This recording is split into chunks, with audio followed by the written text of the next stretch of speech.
Welcome to the Show Me the Way podcast. I am your host, Andrea Miller, and I'm so excited to bring this show to you. Show Me the Way is a podcast dedicated to exploring the journeys of those who have faced adversity and found themselves on unexpected paths. We will have meaningful, thoughtful conversations about challenges we have faced and how we discovered and forged new direction. Prepare to be inspired and to uncover your own strength as you listen to relatable and motivating stories. Life has a way of twisting and turning, and we often need a fresh perspective to understand how to navigate. Let's show each other the way.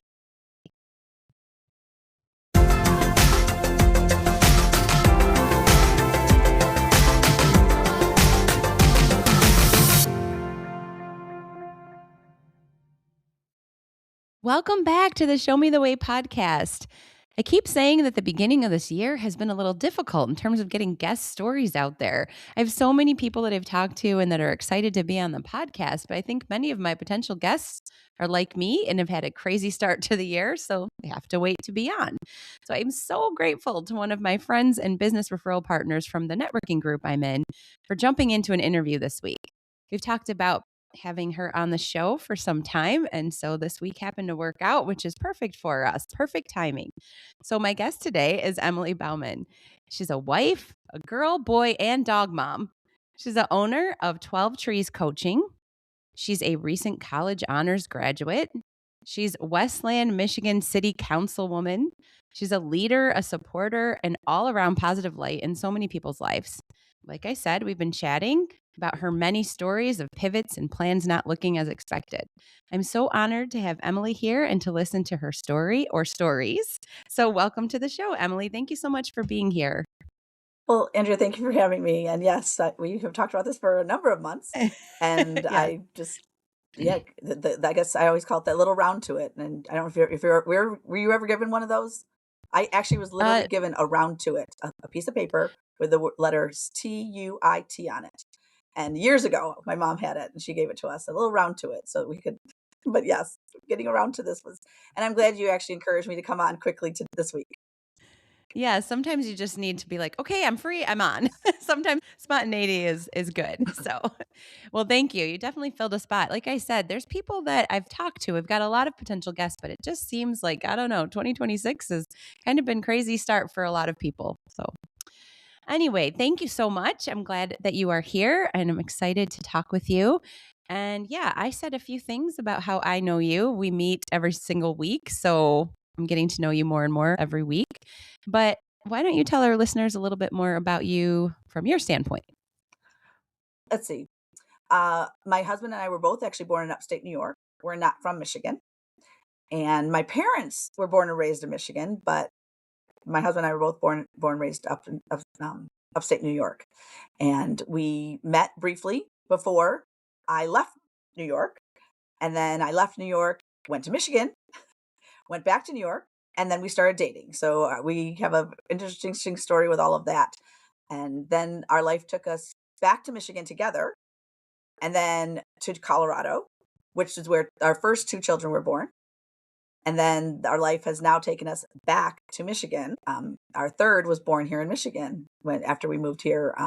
He was born in 2011, and we moved here in 2009. So, just in a general sense, I've been a very I've moved several places and willingly and happily moved these different locations. And now I say third time's a charm.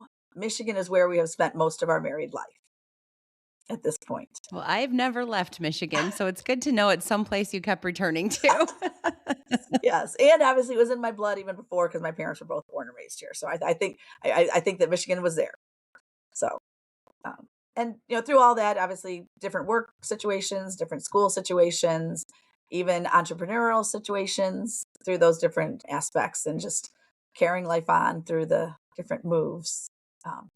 I think about that a lot because I think when you think about adversity, I I don't know if you've ever heard this, but there's years ago I heard that there were 5 major things that can happen in people's lives that actually can reduce their life because they're so big. They actually say marriage, divorce, birth of a child, but also moves. Moving is one of those top 5 things that can actually cause people so much stress. But I'm one of those rarities that I like it, even though I'm planted now and I'm happily planted right now. I do actually like the move, so I think that maybe that's the positive of it. But at the same time, it is. Most people, like you said, most people don't move at all, and As many times, right, or leave the state, right. then you've got military families who they're always moving, and that's a whole Always totally moving, different right. thing. So I was telling Emily a little bit about the show before we got on. She is in, like I said, this networking group with me, so she hears what I'm doing all the time. But just for our listeners, and if you're new to the Show Me the Way podcast, we just talk about times in people's lives where they faced adversity or they had to pivot, they had to turn left instead of right. Something didn't look like that plan that they had, that 5, 10 year plan that they had written out, and they had to adjust and they had to go a different way. And sometimes it's a diagnosis, as you all know, or if you're new to the show, I started the podcast because my younger son was diagnosed with Duchenne muscular dystrophy when he was 5, and he's 16 now. And when that happened 11 years ago, it just really rocked our world. We had never heard of it before. We didn't know what it meant. He was only 5, and we had all these plans for him and his older brother. And that just really changed our plans. And we had to come up with a different outlook on life. And my perspective changed. And I tell everybody that my son has taught my husband, myself, my other son, and all of our friends and family so much since that time. It's just really changed my perspective and how I go through life. So I wanted to put a podcast together where I could talk about that, but then also create a platform where others could do the same. And so I've had several guests. This is our second season. They've talked about house fires. They've talked about grief. They've talked about other medical diagnosis for their children or for themselves. They talked about just changes in jobs, or like Emily and I were just talking about, moving from one state to another and just how that looks. So there's no script for any of my guests. I just believe every single person I talk to has a story. I knew Emily would be a great guest. When I hear her speak, I always learn something. I always take notes when she talks in our meetings. The timing finally worked out for us. So I'm really happy to have her here. But I said, you can talk on anything you want. It doesn't have to be a specific event. It can be just about all the different things that she's done in life. But we'll kind of just let her speak what's on her heart, and I'll jump in with questions, and we're all going to learn something. I know that for a fact. So let's dive in. I will stop talking right now, and I will let Emily just get started with, again, whatever is on her heart and her mind. Well, I first want to say thank you again, and I really appreciate you. I appreciate getting to know you. I appreciate finding out about this because one of the things that I find is there are differences in how people handle or come through adversity, and it happens before the adversity. And one of those things is that you don't know when someone's had adversity. When you don't know that someone's had something major happen to them, that's because there were things that happened before that prepared them to be able to handle these things. And I want you to know that I've appreciated learning more about that because that's the connection. Sometimes we have to, and I guess it's also the warning. We have to be careful that the package that we see does not what it hides behind it, because we can. I always say I'm full of joy. I live life with joy. So it really doesn't matter what comes at me because I'm going to go through it with joy, joy and gratitude. And I think I saw that in you. And maybe it's something that because I didn't know you right when it happened and things like that. I mean, you might be seeing in your mind, oh, maybe maybe I'm talking about, I'm talking the other side of it. But even then, it's funny because years ago, I wanted to do something similar to this, where I wanted to talk to people, women especially, who had gone through something and they were on the other side of it, because going through it is different. You might feel Mhm. alone. You might not. You might have the joy, but you might not be feeling it or sharing it. So going through it, there is a difference between having come through it or work through it. But I definitely appreciate because you are able to share the past and say this is what you learned through it more than anything. So I just want to say that I really appreciate it about you, and I'm glad you Aw. started this. Yeah, well, thank you. And I love that joy and grateful you live life with both of those things. I That's why I put that in the little write up I wrote about you. You do exude joy and you do seem to be very grateful for the things that you've been able to experience in life. And you're right. I was brought up with a lot of joy in my family, and we were always grateful. We had faith. We talked about that quite a bit in our family. And I think having some of those things in place now, it didn't prepare me for everything that we went through, but it was so much, I don't want to say easier, but it just made the whole process a little bit better because we knew we had joy and love in our family and in our friends. And that's just made such a difference. And that's a good segue too, because this season I've really been focused on people talking about their village and talking about their tribe and talking about the people that have been there for them. And that was a huge part. And when you've got that kind of love in your life, then you are able to hopefully bring that with you as you go through difficult times. Not that you're going to be perfect with how you go through difficult times, but having that is very important. So I appreciate you saying all of that. And yeah, everybody's been through something. Everyone has a story to share. So excited to hear what you have to say. And of course, this is all filler because I'm not sure which story to talk about. Yeah. Or it could be multiple things. I Right. mean, you already talked about moving from state to state, Yes. and there's a lot of things that you could share just based on all the different paths you've already had to go down.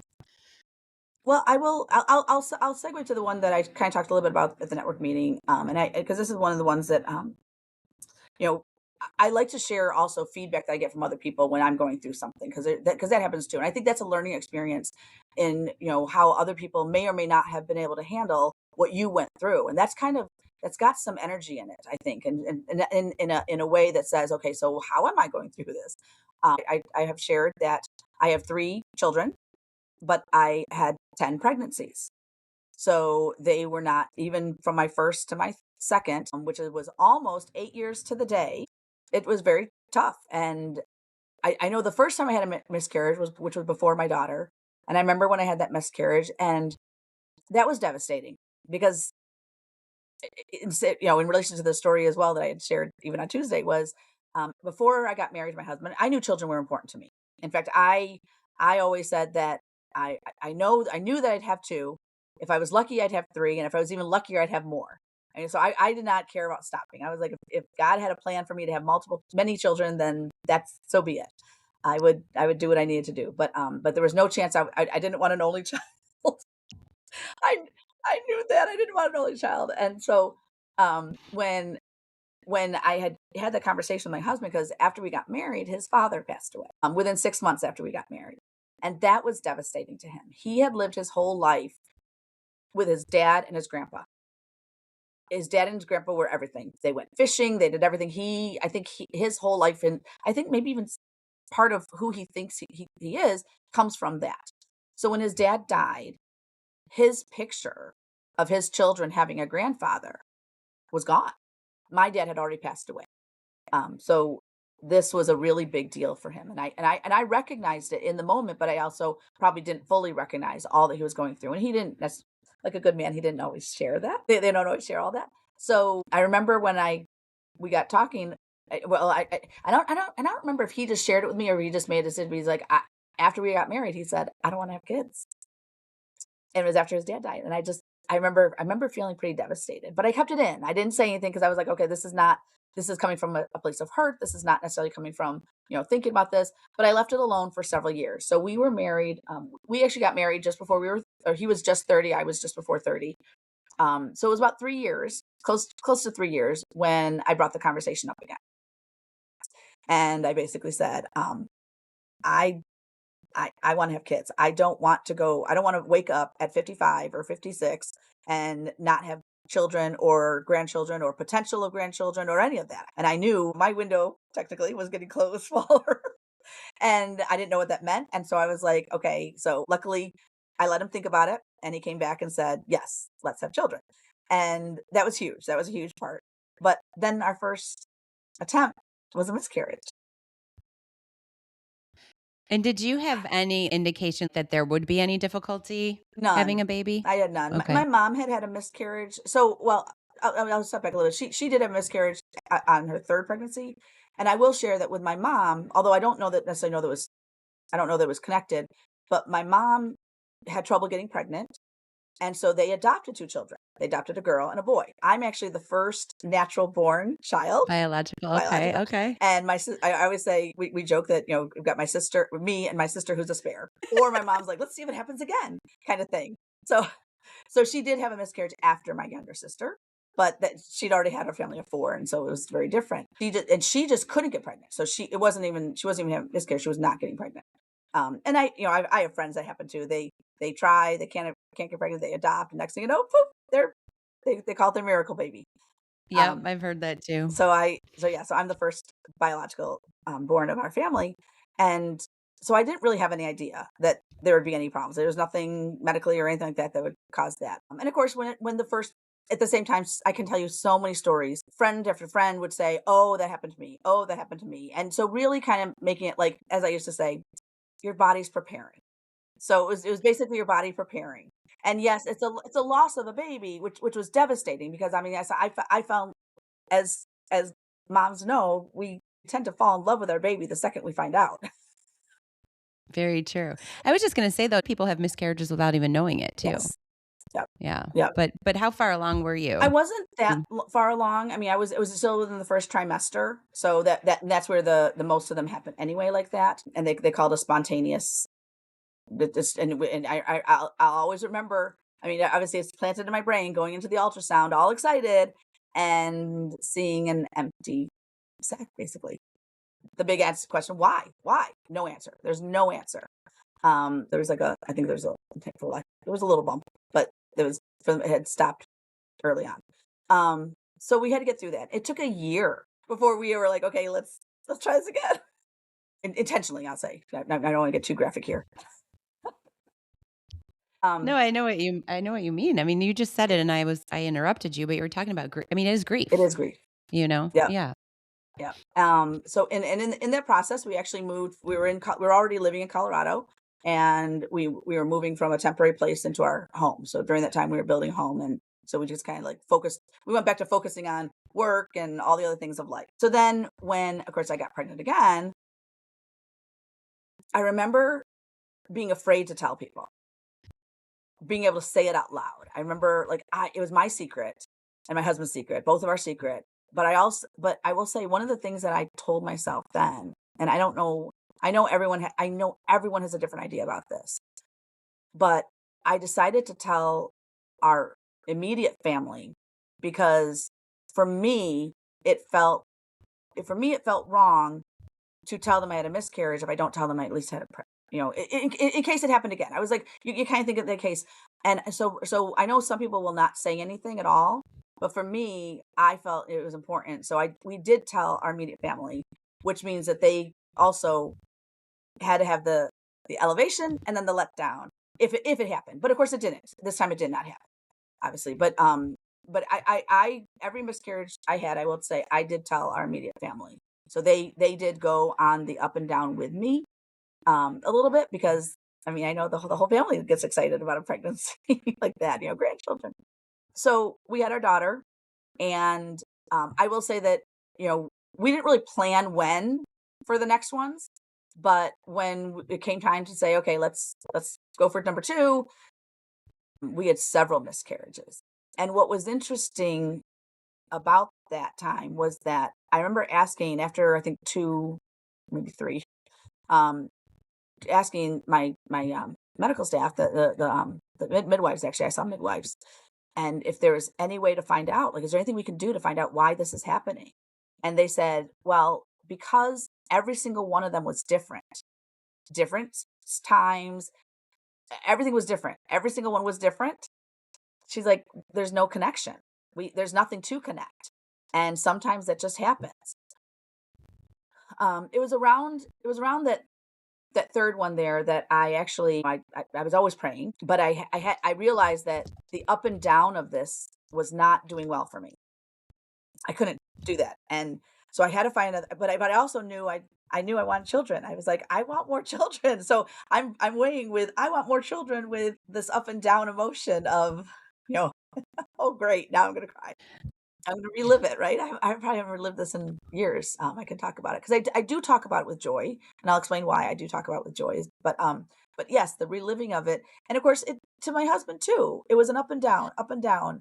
You get excited, and of course, you have months where you're not pregnant. Like there's a whole thing, and I know that I would imagine that there's other moms the same way. Is like you're trying, and you're like, okay, not pregnant, or so there's the up and down is literally every month that you're trying. And then, of course, if you, in my case, when you find out that you're pregnant, now it's up to 3 months before. In my cases, sometimes it was up to 3 months where we'd find out. And so it was definitely not easy. But in my prayers and in my studies, I changed my mindset a little bit. Two things actually I changed. One, I came across a verse in Mark, and I can't tell you exactly which verse it is, but basically it said, pray as if it's already been answered. And obviously I don't know what God's plan was for me. I still don't know what God's plan is for me on any given day. But I knew that I needed this, and so this verse really helped me. Pray as if it's already been answered. And so I did. I prayed with a confidence that I hadn't prayed with before. And that is what, that's where it is. It's confidence. I know there's another baby in there. I know we're supposed to have another child. And I knew that. And so I prayed with that confidence and that hope that it would happen, and God would make it right whenever it happened. And of course, the Bible has many stories between Rachel and Sarah, these ones who they should never have been able to have children by the time they had children. One of my favorite verses is God remembered Rachel. And I kept saying, okay, remember me, please, one of these days. God remembered Emily, Yes. yes. The other one I did is I actually, this is, and so that was the spiritual side that I took care of. But then I also had to take care of the emotional side. And one of the things I did, this might be funny, is I two things. I always said God knew that in 9 months it would not be right for me to have a baby. I mean, I did that. That was a little bit more the logical side. Logical side saying, and God knows my future. He knows in 9 months it's not going to be a good time for me to have a baby for whatever reason. He knew that. But then the other part of it was my emotional side, that I had to stay on top of. And I basically said that when um, I celebrated a little bit instead of going into the depths of misery, I kind of celebrated. And when I found out I had a miscarriage, we'd go out and have sushi and wine because you can't eat sushi when you're pregnant. And you're not supposed to have wine when you're You're pregnant. not supposed to drink, And yes. blue cheese. I was like, I was like, Just all the and things. so some of my friends who I wasn't including them in my circle. They knew this, and so if they saw me eating blue cheese, they knew that it was another month. So even in the months where it wasn't a miscarriage, even in months where I found out that I wasn't, they would know because of my actions. But that was a coping mechanism. And of course I love sushi and I love wine and I love blue cheese. So it they're all gonna be, I wasn't gonna have them for 9 months. I was like, so and one of the pregnancies in that time between my first and the second was an ectopic pregnancy. And I remember I actually got pregnant along the same time as a friend of mine. So we were both pregnant together, both excited. And then I went in and found out that I had an ectopic. At it was interesting because it ended up being an emergency. I didn't know because I have a very high tolerance for pain, so I didn't know how much pain I was in. But I went into the doctor. I remember when I went to the doctor and I'm talking to them, and he looked at me. The one doctor was like, based on how I was presenting, he thought it's probably not an emergency, it's probably not a big deal. Well, then I went in for the ultrasound, and the doctor that saw that, she's like, "Oh my gosh, she's got to go to the hospital right now," because it was gonna block everything and they didn't know if it was gonna rupture and all these horrible things. And so I immediately went to the hospital, and what they did, because they knew I wanted to keep trying, the doctor was very kind. And in the way he did it, he basically, I guess there's a way that they could just do a small little slit in the fallopian tube and then remove and then let it heal naturally. Because I guess that they've shown that that reduces scar tissue, so that I still potentially had two good fallopian tubes because age mattered. I was actually at this point, I was in my upper 30s. I may have been even in my 40s at this point.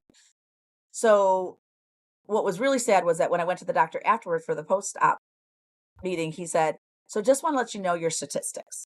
He's like, you are 50% likelihood to have another ectopic, and you are probably at 35% of even getting pregnant again." And when you hear percentages like that, like, what does that do to your mindset? At first, obviously, you're like, "Oh my gosh." But then because I'm stubborn and had I had more faith than that, I will say in that instant, even in that instant, I'm like, "It's not your job." I didn't say this to him, but I thought it. "You don't know those answers. Only one person knows those answers, and that's God." And so when my husband and I talked about it, he was on board with it, and we both agreed, that we would continue. And it was scary because I know he's shared that, that was scary because he thought he was gonna lose. He didn't know, what is he gonna lose me, right? Because it's scary all the way around, and there's so many different emotions that go into that. But yes, he agreed that A doctor can't determine that. So we continued, and I remember when I got pregnant with Augustus, my second, and I told a friend of mine, and that one, this one I did keep a little bit quieter, just because I will say that I did keep one that's quieter, and it was the only one that I kept quiet was him, just because I didn't even I wanted to keep it quiet for myself after all those. And I will tell you that I had a scare early on where we'd already had an I think we had already had an ultrasound that said that it was a good pregnancy, so it was a good thing. And then I started actually having some bleeding. And I remember that day, I remember calling the doctor. He said, come in right away. And I remember crying the entire way there, and calling my friend and just talking the whole way. And she was kind, and we prayed and all stuff. And then come to find out, it was just um, a placental thing. It was just things were shifted around, and everything was fine. The baby was fine, and I was just about 12 weeks at that point, and I was just so scared. And they said it should correct itself, but they prepared me that I might have some spotting along the way, and it did correct itself, which is good. But yeah, it was. I was like, oh my gosh. So yeah, so then we had a beautiful little boy, and it was wonderful. And it was amazing. Of course, I would say after having 8 years of a girl, I was not prepared for a boy. I was just going to ask, how old was your daughter? So she was 8, because I was thinking too, like, not only are you thinking, who do I tell? Who do I involve? Do you get your 8-year-old daughter who knows what's going on excited? And then do you have to explain it all to her too? And I'll share that because she didn't know about all the miscarriages. I do. I remember one time she wanted to hold Augustus, and she she was standing holding him, and all of a sudden he's on the floor crying, and I'm like, "What happened?" She's like, "I wanted to see what happened if I let go." Oh my gosh. I'm like, "Wait a minute, Okay, don't try that again. don't do that again." I thought, "Oh my gosh," but yeah, but luckily those little babies actually fall kind of in a ball, so he Yes. cried, but at the same time he was fine. And then we actually we moved to Michigan after Augustus. But while we were still in Colorado, we did we ended up pregnant again after Augustus. And that one was another hard one, because even though I had all these miscarriages, we never saw a heartbeat based on the timing of everything with the ultrasounds and the different things of everything going on. We actually never saw a heartbeat. It was different variations, but even if the baby had already passed before we got to see them, and through the ultrasounds or things like that, this was the first one we actually went to an ultrasound and saw a heartbeat, and then miscarriage. That's not easy. That one was harder, probably my hardest one. After the first one, that was my hardest one, because it was only a week later. Like, we saw a heartbeat a week later. I'm like, something's up, something's going on. And we went in, and they're like, nope. And one of the things that for me is like, I never wanted to believe it. I mean, when something's in secret inside and you're limited to this picture, I will say that one of the things that was hardest was me believing.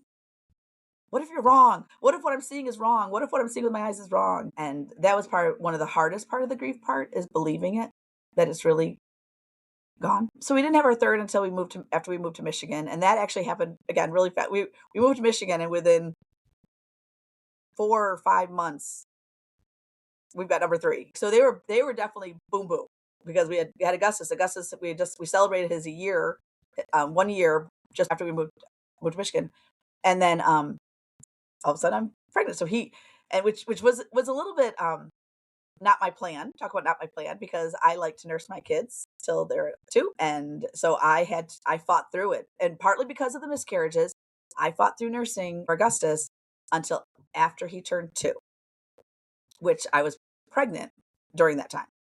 But I was just like, I'm not going to stop. So I won't totally go into that whole part of it. But those who know how tough it is to actually nurse when you are pregnant. It did make it more difficult, but I met my goals.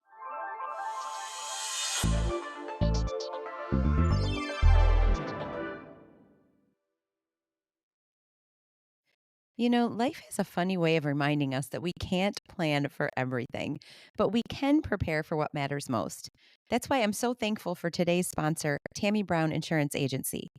Tammy and her team don't just sell policies, they build relationships. Whether you're protecting your home, your car, or your family's future, Tammy takes the time to really listen and find coverage that fits your life. As a mom, a homeowner, and a Michigander, I love knowing that I've got someone local in my corner who actually cares, not just about my insurance, but about my peace of mind.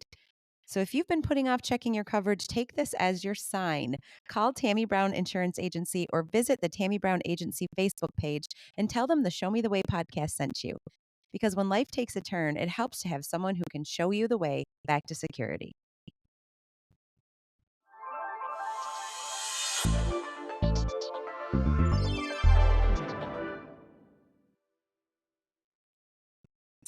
Carrick was my first baby that gave me trouble, though, at birth. We've got all these ups and downs, right? We're working through them and all this kind of stuff. And I've got these two beautiful babies, perfect pregnancies. They were late. Everything was great about them. Nothing really to worry about. I mean, Gus is a little jaundiced at birth, but there was nothing really big to worry about. Carrick, on the other hand, was 9 days late, officially 9 days late. And as soon as he was born, at initial birth, how they do that testing to say, is the baby got color and all that kind of stuff. So initially at birth, he was fine. But within an hour, he went blue. So they took him from me, sweep him away. They put him under the lights and they do all the stuff to try to, keep him going. They take blood work right then because there's a lot of things they do right then. Like, what's going on? What's happening? Heart stuff, all the kind of stuff. And of course, and it was within the first hour. So I'm still kind of like, wait a minute, what's going on? I don't think I even sensed the magnitude because it never dawned on me there'd be anything else. So I didn't sense the magnitude of it. But they ended up telling me that his blood sugar had dropped. Like, so he had a momentary loss of oxygen, and then his blood sugar dropped. And when they ended up taking him into the nursery, they said that he had an infection. I'm like, oh my gosh. So when blood sugar drops, they do give an intravenous sugar. And so they tried giving him some sugar. And what they do is they give a little sugar and then they start weaning him off, try to take it away. At the same time, they were also treating him for the infection. So they were giving him antibiotics. And the oxygen thing was a temporary thing but that may have been the signal or whatever. Because what they said is they don't know which any of the three could have caused the other two. So the oxygen issue could have caused the drop in sugar. Because they all happened so instantly together, they don't really know which one caused the other one. And I was not diabetic. So even the drop in sugar, there was nothing to indicate that was going to happen. But what was interesting is that his body would not regulate the sugar. So they ended up having to take him out of the hospital we were in, which didn't have a NICU, within the first 24 hours and move him over to another hospital to go to the NICU because his body was not regulating sugar. And they needed to have more intensive care for him. How did they transfer him? Without me. I know that's what I was thinking. I'm like, how scary, They little baby. they have a special ambulance carrier. They put him in an incubator type thing, a box basically with all the stuff, and it's a special carrier that they do. And it was about a half-hour drive, and of course this is still within the first 24 hours of birth. So now I'm like, Yeah, okay, you just had a baby. and then so they tell me, they're like, well, you can either stay here. But I'm like, no. Or you can, and at first they were going to transfer me, but because everything was fine with me, and normally they want to keep moms there for the first 24 hours, really just to make sure everything's okay. Basically, I guess my insurance would not cover them transferring me to another hospital and staying in care. So I was going to have to leave if I wanted to go over there. And there was no other option for me. I was like, well, of course. So whatever care I was going to get as a new mom, I wasn't going to be without my baby. I will say that my dedication to breastfeeding factors in here because I was also not going to I was going to do everything I could to not allow them to give him formula because I also knew how important that was if he's going to get better, he needs to have mom's milk. And so I needed to be right with him. And they took him over to the actually at St. Joe's, the NICU there. He was actually there a week, which isn't very long, but for a baby that is 9 days past due, was born at 8 pounds, 12 ounces, he was not the normal baby in the NICU.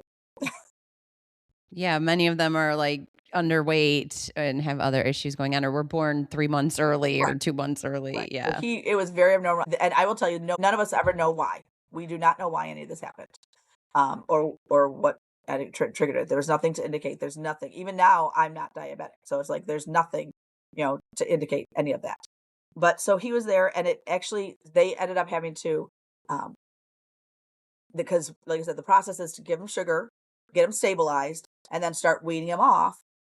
It took 2 bags of what they said the highest level of glucose, and, they couldn't do anything more, like, they're at the max, but he was not regulating his own sugar, and come to find out, he was when they were took him out of the labs, he was seizure level his sugar level was so low that he was so close to having a seizure, and when the brain has one seizure, then you might have another.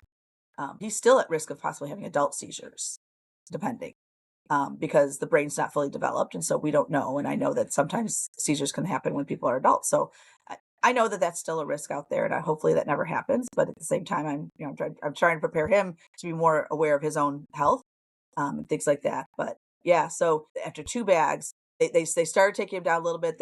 They actually removed the glucose out, and weren't feeding him glucose, but he still, on top of it, still had the infection. And then they discovered that his platelets weren't working. He wasn't clotting. And I so they were pulling his blood. They're like, he doesn't have enough. He doesn't have enough. So they were actually talking about a blood transfusion. And I thought, oh my gosh. I will say I was successful between my process of a pump and going over to him every couple of hours. They had extra milk of mine. When I went home with extra milk, so they never gave him formula. And I do believe that that had a big part in him healing and things like that. So they never did give him blood transfusion, and the infection went away. And three broadband antibiotics. Like again, they were doing the maximum. Everything was the maximum, but nobody had any answer. They were like, obviously they were worried about me because for a while there, the first part of the week, I was not sleeping. I was basically with him the entire time, and they had to talk to me and say, "Okay, you need rest, mom," and because someone had to care for me because I wasn't doing it because I was like, "I'm not leaving my baby." Um, Well, yeah, and even to keep creating milk, like, you had to take care of yourself too. Yep, Yeah. yep. Luckily, St. Joe's actually has a beautiful system where there's like residences attached to the hospital, and I didn't know this going into it, but they have this resident where you can stay there. So I was able to stay there the entire week and walk, and it was February. It was the middle of a snowstorm, so luckily they have a underground pathway, so I could walk to the hospital through these tunnels or whatever they were, and, walkways, so I didn't have to go outside at all. So I didn't go outside for a week. And they've got good actually, my husband was awesome.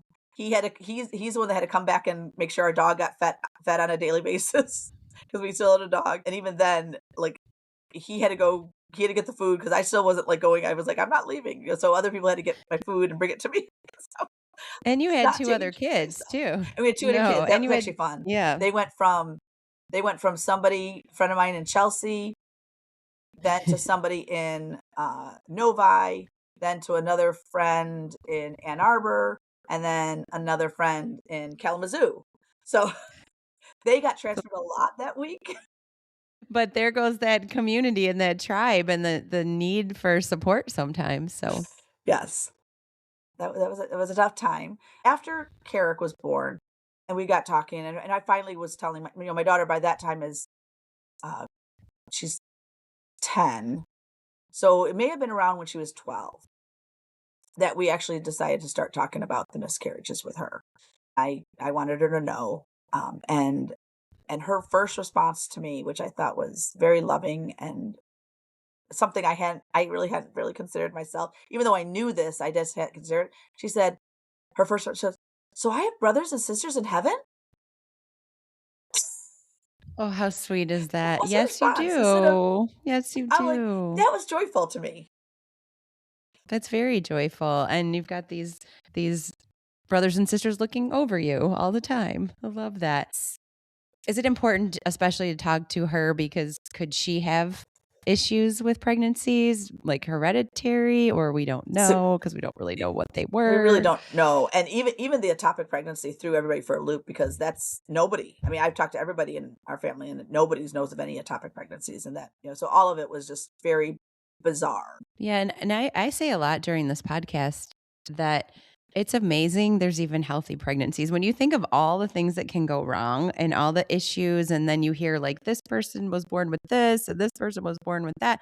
Like Nathan was born with Duchenne, and we had no idea Yeah, because there was no outward sign at that point, and there wasn't a test that at that time was being done automatically. So yeah, it's like kind of crazy when you think about that there are healthy pregnancies because there's so many things that can go wrong.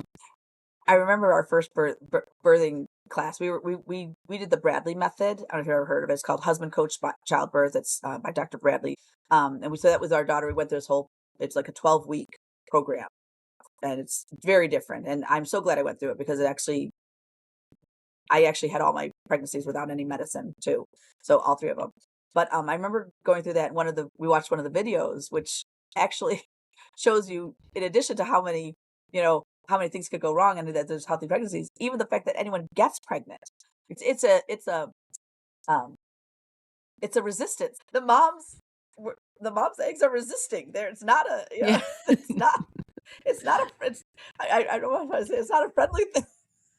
No, and it's not a simple process. No, Everything has to go perfect no, all at the same time. It has to no. be exactly I perfect. love the new videos. There's some new videos that because now they have better things that can show when things happen. They actually show that there's a spark that happens when everything comes together at the moment of conception. They actually show that they can see now a spark. So I thought that was interesting. Wow, that is. Gosh, yeah, this is such an interesting conversation, and so and you're right, you have no idea what people have been through. So, after you have your 3rd child, is that when you say, "Okay, we're good. We're not gonna keep trying?" I would have loved I would have loved to have I never got pregnant again. But I prayed a lot about it, and I always joke if I have no if qualms being Sarah. So if I'm in 90 and I get pregnant, I'm okay too. And I know You people look might at me be go the crazy. miracle. Well, not at all, but there's a couple things that I wanna touch on here. I Okay. wanna, make sure that I'm, respectful of your time.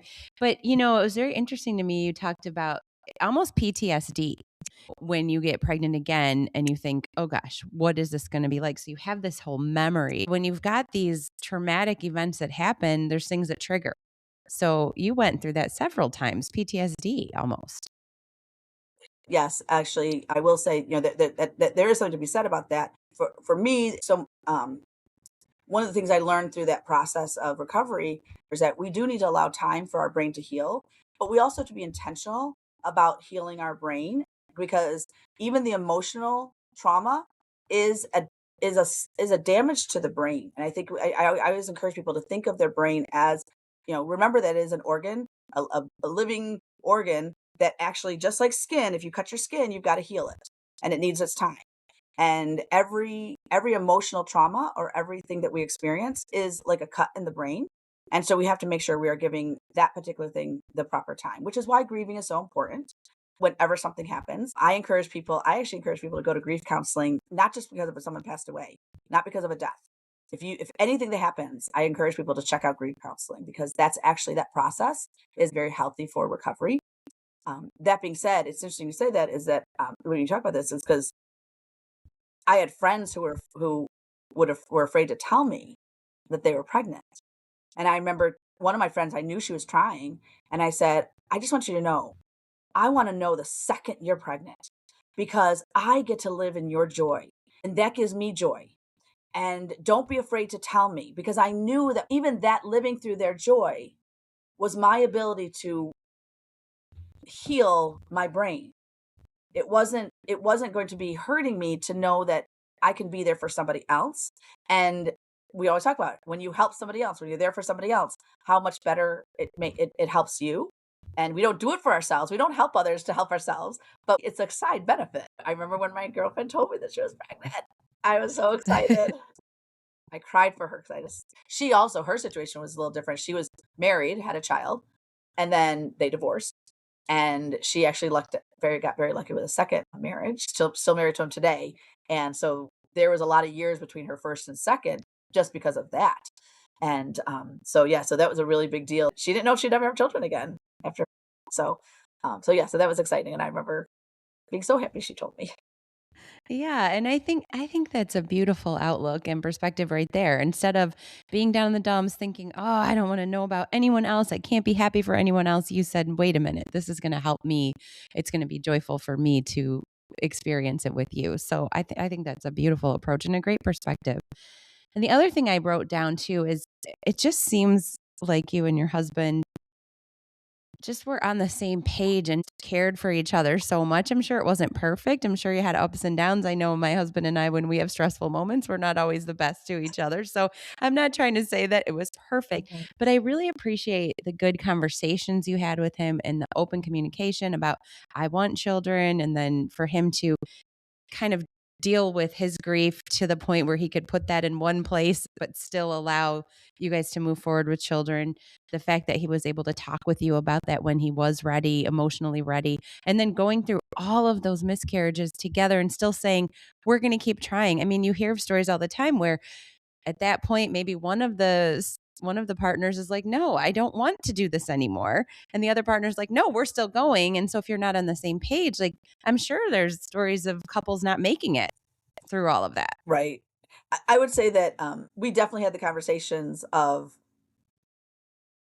where was it, hard on him. I don't know if this will resonate with some women or not, but I kind of didn't let him guide that because I was like, I understand it's hard on you, and I don't want to be disingenuous. I don't want to be not thinking of you, but I also it's harder on the mom, and so I'm asking you to support me, and so I had to ask him and say, please support me because yes, I want this. I know that we want this. We want the positive benefit of this, and I know that it's hard on you, but I also want you to recognize that it's not just hard on you, and it would be harder on me to not have children, more children, and that would actually probably would have could have broken us more than trying.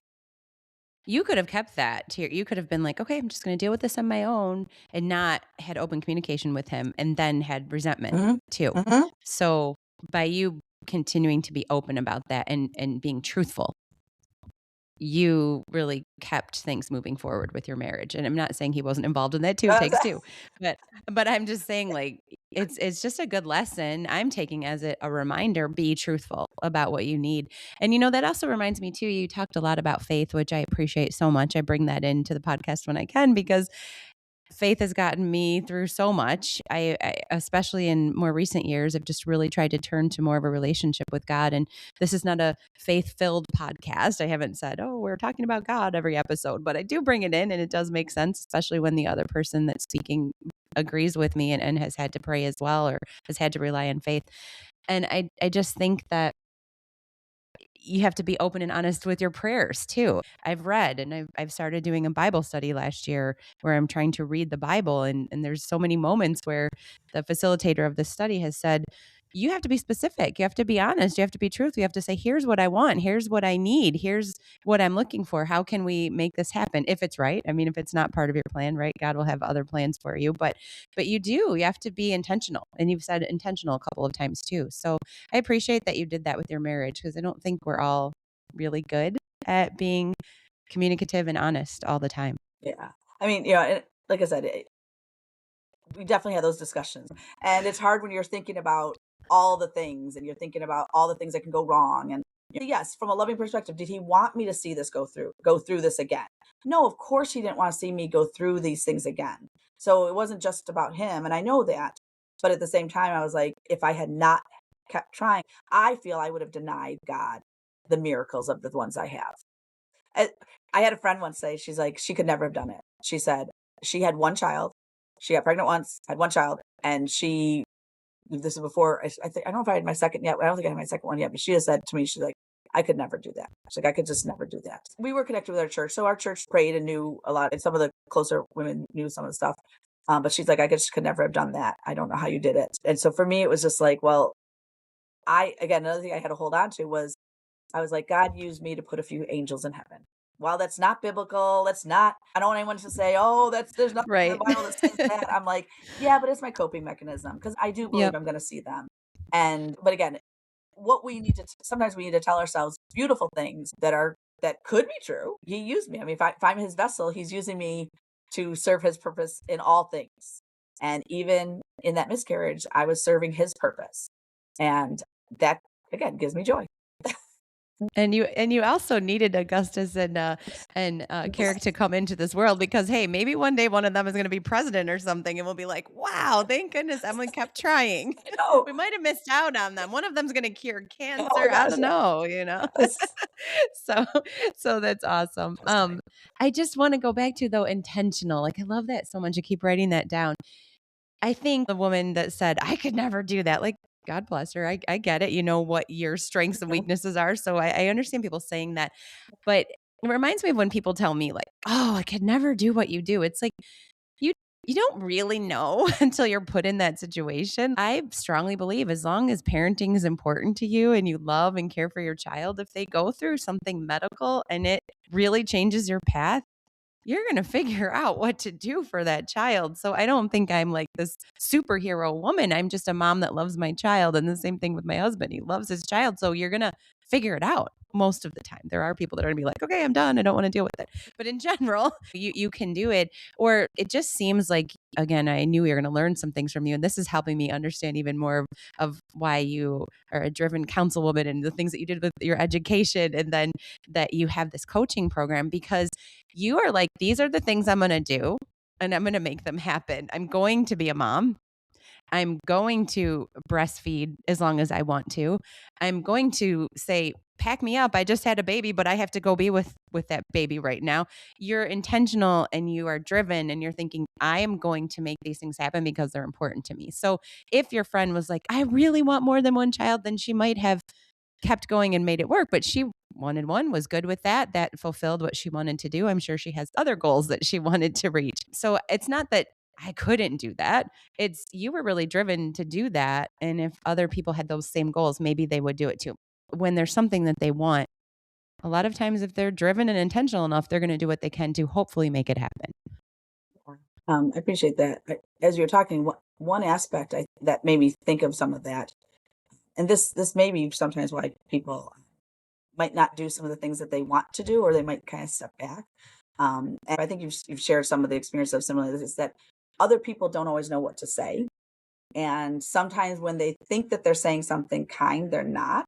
Because on the flip side, because the I don't know, I couldn't do that. Is there was one thing that she was recognizing herself. I did have another mom actually who had 5 children, basically say to me, "Oh my gosh, I've never had a problem." Maybe And I keep thought, that to yourself and too. I thought, and again, again back to faith, because I have the faith I have and the joy I have. I was like, my job is to remember that she didn't know what to say. She Exactly. wasn't thinking about how that would sound, and it's okay for me to give grace and release her, and not basically say what What? that didn't Yeah, I help. respect But I that. know it's a combination. So you've got the ability of, it's the grace of giving people grace because they don't know what to say, and you want people to be around you. You don't want people to stay away from you when you're going through these things. You don't want people to stay away because they don't know what to say. So you also have to be a safe space, which is hard when you're going through something, to give people grace to say, I know they don't know what to say, but I appreciate you being here. And so it's a tough balance. And I think that, to speak to the intentionality, it could be why some people will give up things. And even if they do have some of these goals, they're like, I'm going to give it up because I don't want what other things could come with it. It's not just the miscarriage. It's all the other people that either don't know what to say or say the wrong thing, or the people that stay away. And that's not helpful. I don't care what we're going through. We need people around us. And sometimes it's saying nothing. Sometimes it's just, can I just sit with you? I will tell you, sometimes people just walking by and just giving me like a knowing smile is enough. I mean, and I've had, even as a mom, when your kid's crying, sometimes another mom just saying, I get you. Or, you know, nice job. Good job, mom. Whatever. And that ability to do that. And again, I don't know what to say when something's happened to other people. And so I think both parties have to say it's okay to say something that we think is okay, but it's not. At the same time, it's okay to give someone grace because they don't know what to say, and hopefully It's them just caring and being around you, and that's hard, and I know that that's probably one of the hardest things to do that. if you've listened to my podcast or like Emily, she hears a lot about what's going on in my life because she sees me so much each month. I just went through something major with my son Nathan, and a lot of people were there for us, which was wonderful. We're very, very fortunate for that. But some people just didn't know what to do. Do you need this? Do you need that? And I just kept saying, I need your prayers. And even my sister said, I know I'm praying for you, but isn't there more? And I'm like, no, I really want your prayers because I'm struggling. I'm struggling with how to get through the day. I'm struggling with patience. I'm struggling with taking care of my son right now for the first time. And I don't know what he needs. And we're fighting and I'm fighting with my husband. Prayer is so much what I need right now. So to your point, sometimes you don't have to say the right thing. You can just say, I'm literally praying for you. And if you really are going to go say a prayer for me, then that means more probably than anything else, especially since that was specifically what I was asking for. So I appreciate that. I appreciate the intentionality. If there is something, if there is a goal, there's something that you want to happen and you can keep physically doing that and you and your spouse have good communications about what you're going after, then that is healthy and that is great. And I can say that's amazing that you kept going after all of that difficulty. But it just reminds me too that we don't know, like you said at the beginning, what people are going through or what they have been through. You meet somebody and sometimes it's like me and you hear everything about their family within the first 5 minutes of meeting them. Or sometimes it takes a little longer for the person to express everything, but you truly don't know what people have been through. So the most important thing to do, I think, which I'm not always good at, is to try not to judge. Mhm. Try not to judge. Try to be open to people and what they might be going through. Yeah, So that's something that I wanted to point out. But yeah, we could talk I know, forever. right? There's so many other things I could ask you. This was just great discussion. But I do want to be respectful of time and also give you the opportunity. I think throughout this whole podcast, you've been giving us little tips and some of the things you're saying, I'm like, okay, I can tell why she's a coach. Some of those leadership skills and coaching mechanisms are coming out. But just life in general, all the things that you've been through, you've certainly gained a lot of mindset and perspective. I love everything you said about trying to have joy, but I will give you one more opportunity to give some final words or some perspective to people either going through similar challenges or just in general trying to get through difficulties in life. Grace is always a good one. And I would say what I have found more with people when I come across them and we have conversations and I hear it more and more and we can say grace, but ultimately it's forgiving yourself. How God talks about forgiving others. You forgive someone 70 times 70 times. And we talk about how if we forgive others, God forgives them. There's a lot about forgiveness.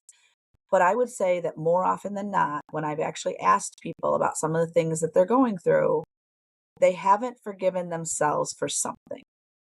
There's something in their past that they haven't forgiven themselves about. We could talk about, oh, it was my mom, it was this, all we could talk about all the others. But at the end of the day, are we actually living in our own forgiveness and living our life that way? And I would say when I talk about joy, when I talk about the faith, I know where it comes from. It comes from Jesus, it comes from his word. But I also know that I had to learn that I'm also forgiven. And it's not just God that forgives me. I'm one of those people that I have to forgive 70 times 70 times. And I have to live in that. And I find that when I do, and I remember that, so much other stuff becomes, quite frankly, I'd say bearable. Even the big stuff. Not easy. Not easy. Don't get me wrong. I will never say it's easy. I speak from a point where I'm like, I'm not saying it's easy. I'm not saying I would wish anything that happened to me, any of the things that have happened to me over the years. I don't wish them on any other people. And I've had people say to me, I could never do what you did. I could never go through the things you've gone through. And I'm like, I get that and I appreciate that. But at the same time, there's things that you're going through that I don't know that I could go through. We're we're different people and God creates us different to have to be able to get through those. But we do have to make sure that we are remembering to forgive ourselves. And sometimes it's forgiving ourselves for something that happened years and years and years ago. For sure. I always say that when guests are on the show, it's I've talked about it a couple times, a God wink. God is placing that person in my life or on this podcast at the right time. And again, I needed a guest this week, so that was very timely. But also just having you say that, it's very interesting because I was with another Bible study group yesterday, and I was telling them that to go back to what I've just went through, a lot of what I just went through with my son is causing me to blame myself for things and causing me to be a little low about myself and how I handle things. And I just kept talking about that with them. But you're saying it. You're saying you need to forgive yourself, which is something that I'm struggling with right now. So, very timely for me to hear you say that. I've been trying to say to myself, God created me. So, I can't sit here and talk about how stupid or ridiculous I am. He created me. I can't put him down that way. But I really appreciate you saying it's so important to forgive yourself. I do not think we do that. It's easy sometimes to say, okay, it's all right. I'm not mad at you anymore. I forgive you for whatever you did. But forgiving yourself is really difficult, or to put that guilt away is very difficult. And I'll add to it, we went one of the things, and again, back to what God teaches is that forgiveness forgiveness is not just saying the words. So we have to remember, we have to ask ourselves, and I always encourage people, ask it about somebody else. What does forgiveness for this other person look like? Okay, what does it look like for, if I were to forgive Susie for something that happened, what does that look like? Then we have to come back and say, okay, what does forgiveness of myself look like? And we know that forgiveness comes with repentance. So we have to we have to turn away from those feelings and turn away from that feeling of, like you said, that sometimes that feeling of, what have I done? Obviously, with my third child, I could have lived in a misery of like, what did I do? What did I eat? Even the miscarriages, there were so many times I could have said, oh, I shouldn't have gone snowmobiling. I shouldn't have done this. I shouldn't have done that. Oh my gosh, I can't believe I ate that. Whatever. But that would have been not a good place to stay in. Right? So you do have to ask yourself, what would forgiveness of another person look like? And then bring that back to yourself. Appreciate that. Well, Oh, thanks for my little free coaching session. But anyway, again, you have many stories. You could have talked about the different jobs you've had, going to college later in life. You could have talked about all the moves, marriage, just about anything. As we get older, we've been through a lot of experiences, and a lot of things look different than what our 25-year-old self may have seen. So I'm sure you could have talked about anything, but I think that was a really important message and an important story to share, just going through all of that. I know it was personal and vulnerable, but it was very important. I think a lot of people are going to relate. Again, not if they might not have had the miscarriages that you've had, or they might not have had difficulty getting pregnant, but just dealing with adversity, dealing with challenges, picking themselves up, being truthful about it, communicative about it. And then also, I really appreciate what you were saying at the end of, sometimes people just need a smile, or I've been there, or you're not alone kind of a feeling. So I'm sure that all the listeners that listen to this are going to feel that way. And I just am so grateful that today was the day that you brought your joy and your grace to us. And I took all kinds of oh, notes. So I'm excited to put together the episode summary and then share this with all of our listeners. So thank you so much for being here and sharing all that you did. well, thank you so much for having me. I am glad this worked out because I know I didn't know when it was going to. Sometimes the spontaneousness of Yes. it is what creates the best parts. Yeah. Well, this was God's timing for Thank you. sure.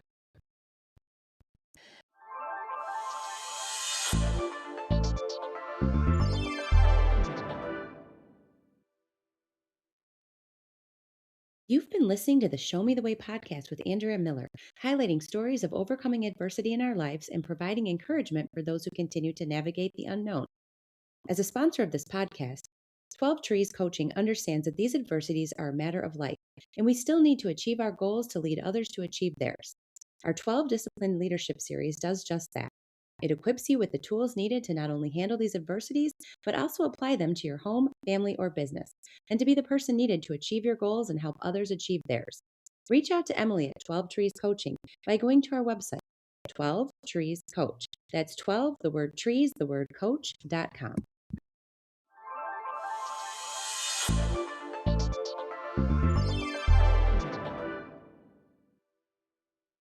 Welcome to the Show Me the Way podcast. I'm your host, Andrea Miller, and I'm so excited to bring this show to you.